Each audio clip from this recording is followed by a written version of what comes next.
pagsasanay sa tamang paghatid ng geohazard information, ginanap dito sa Region 1.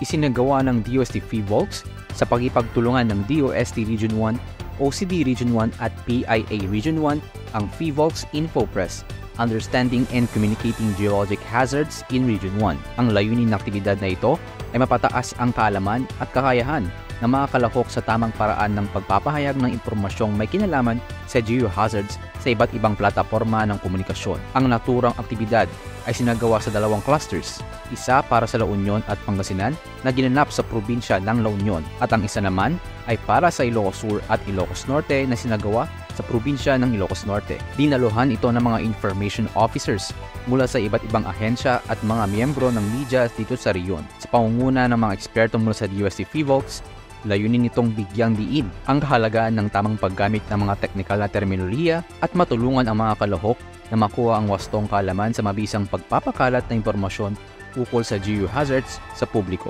Nagbahagi naman ng kanyang karanasan ang isa sa mga kalahok sa aktibidad na si Raymond M. Latong ng Sugpon, Ilocos Sur. Gusto ko natutunan ko po dito sa seminar workshop na nangyari po yung araw na to ay yung mas tingnan ko po yung intensity at saka magnitude ng earthquake. Isa rin po sa mga natutunan ko po yung mga different platforms po para mag-generate ng maps, especially po yung ground rupture map na ginagamit po namin sa paano gagawin namin sa paggawa ng DRM text namin at saka iba pang DRM related tasks namin. Actually po nagagamit na rin po natin ito sa aming LGU sa Sugpon po at maganda po yung impact na ibigay nito. Sana po magkaroon po ng ibang workshop o related po dito. Ayon naman kay Mr. Michael John Makiling, ang DRM focal person ng DOST Region 1, sa pamamagitan ng aktibidad na ito, inaasahang mas magiging handa ang mga kalahok sa paghahatid ng tamang impormasyon ukol sa mga panganib ng sakuna upang mas maging ligtas at handa ang mga komunidad dito sa buong Region 1. Pwede po tayong maging champion in responsible communication at gawin po nating sentro or isa sa mga core ang science sa pagbuo ng ating mga plano at paggawa ng ating mga decisions patungo sa pag-build ng isang disaster resilient na region, ng ating Region 1.